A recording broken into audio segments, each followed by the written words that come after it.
Students, last class में हम लोगों ने बोर्स एटॉमिक मॉडल के बारे में पढ़ा था और ये भी देखा था कि कुछ रीजंस के कारण उनका मॉडल फेल भी हो गया था।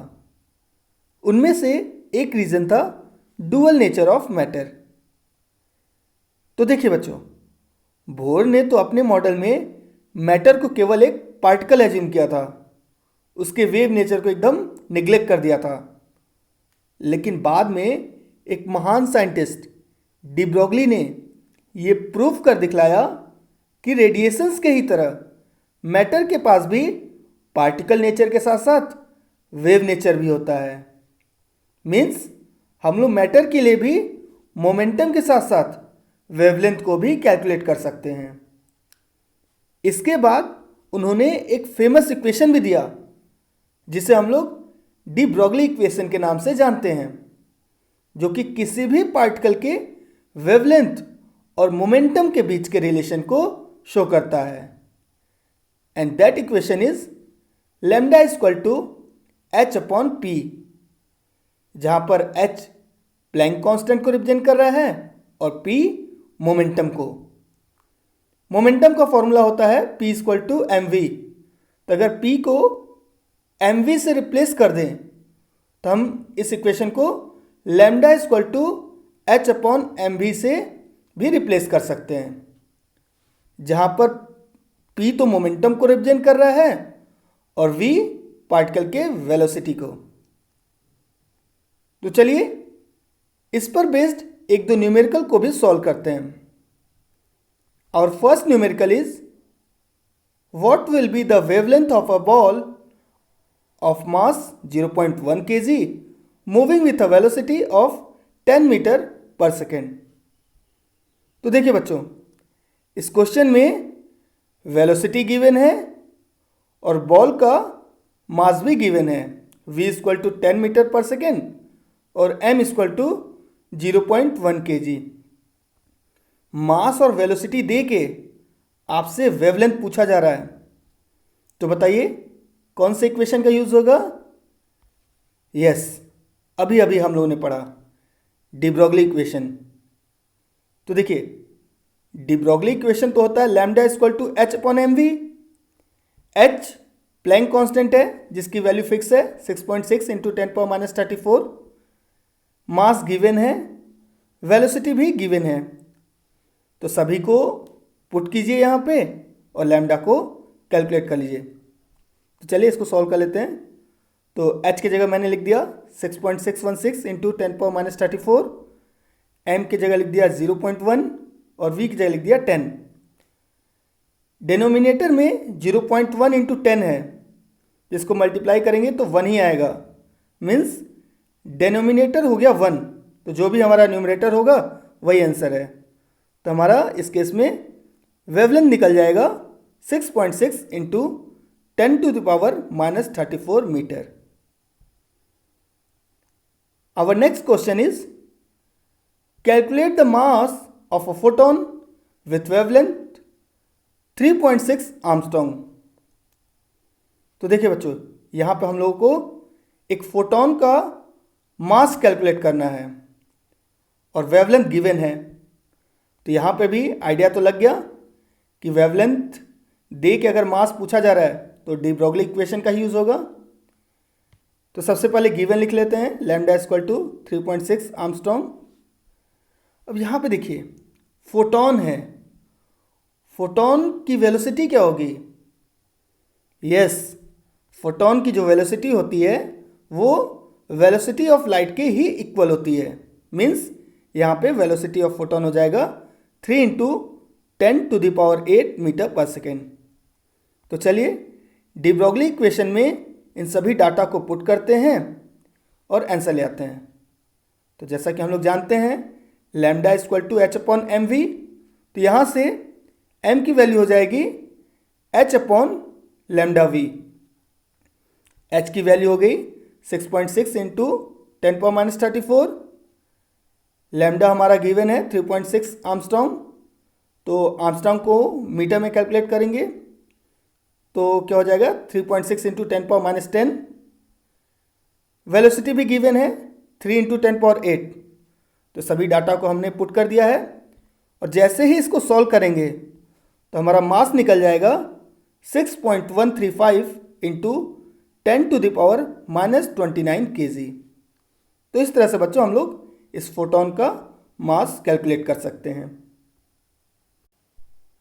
चलिए अब बढ़ते हैं बोर्स मॉडल के फेल होने के दूसरे रीजन की तरफ।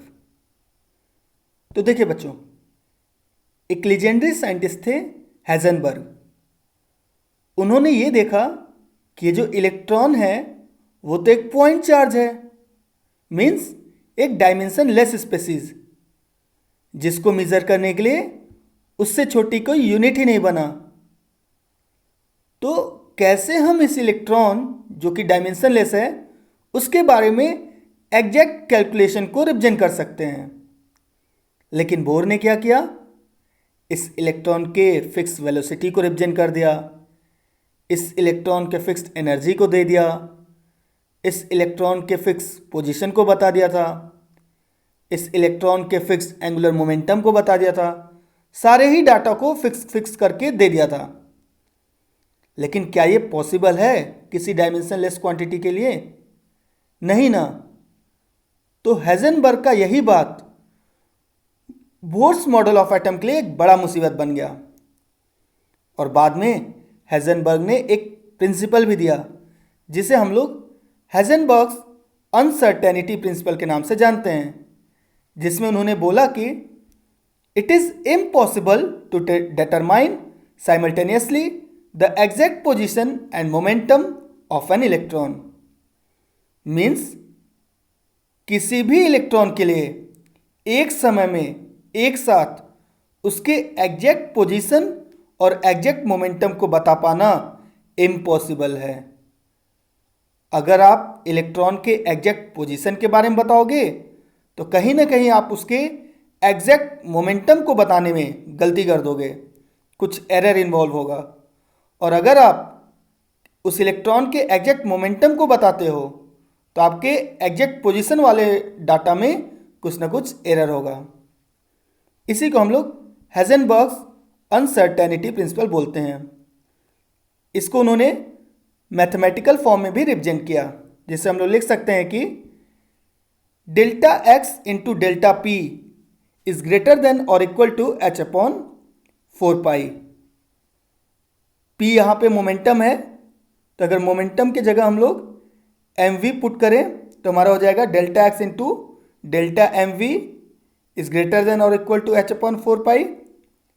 अब देखिए m मास ये तो कांस्टेंट होता है, तो इसमें तो चेंज आएगा नहीं, तो इसको हम लोग डेल्टा साइन से बाहर ले सकते हैं। और बाहर लेने के बाद अगर राइट साइड में ले जाएं तो हमारा इक्वेशन कुछ ऐसा हो जाएगा, delta x into delta v is greater than और equal to h upon 4 pi m।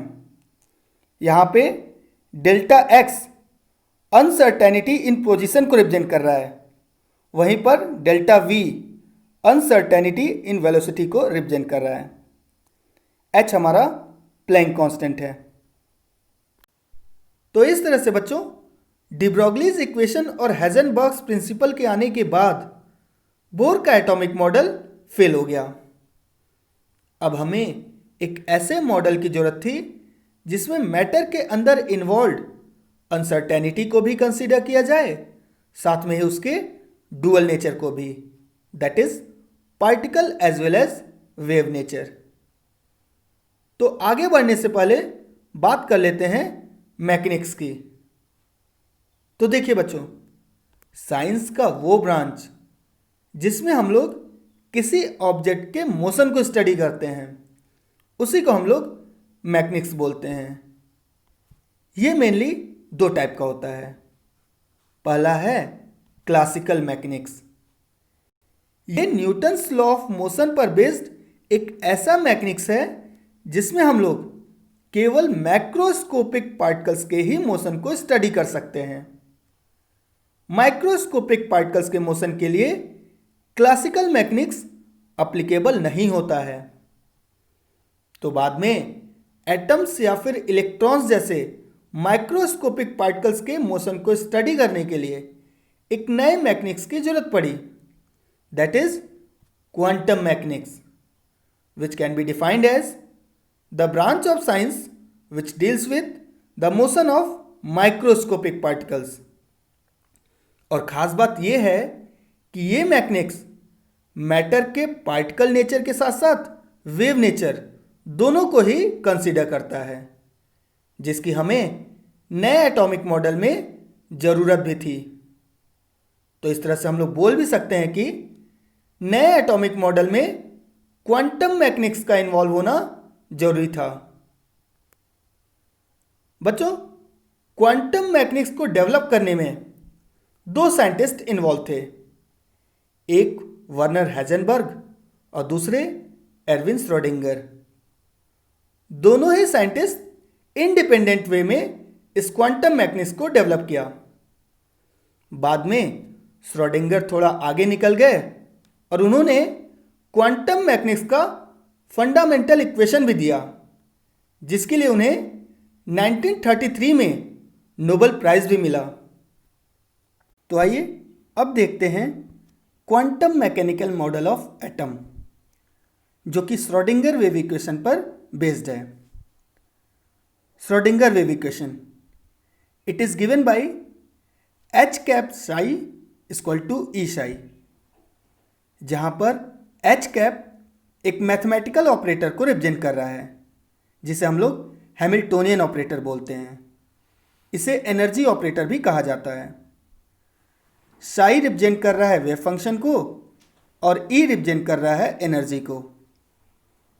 बच्चों, इस इक्वेशन के कई फॉर्म हैं। चलिए एक और फॉर्म को दिखलाता हूं।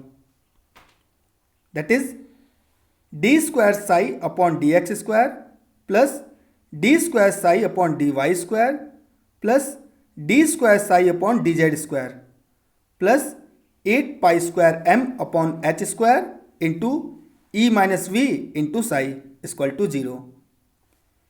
यहाँ पर d square upon d x square, d square upon d y square और d square upon d z square, ये तीनों ही सिंबल्स डबल डेरिवेटिव को रिप्रेजेंट कर रहे हैं, जिसको वेव फंक्शन साई का एक्स, वाई और जेड तीनों ही डेरिवेशन में डबल डेरिवेटिव लिया जा रहा है। और E टोटल एनर्जी को रिप्रेजेंट कर रहा है, साथ में V पोटेंशियल एनर्जी को। बच्चों, इन सभी इक्वेशन को देखकर अभी घबराना नहीं है। मैं बस आप लोगों को इसके बारे में जनरल आइडिया दे रहा हूं। अभी इसके बहुत ज़्यादा डीप में भी नहीं जाना है। इसका लंबा चौड़ा डेरिवेशन तो आप जब कॉलेज में जाओगे ना, तब पढ़ना होगा। अभी तो बस आप लोग इसके मेन इक्वेशन और एक दो फॉर्म के बारे में जानते रहो बस।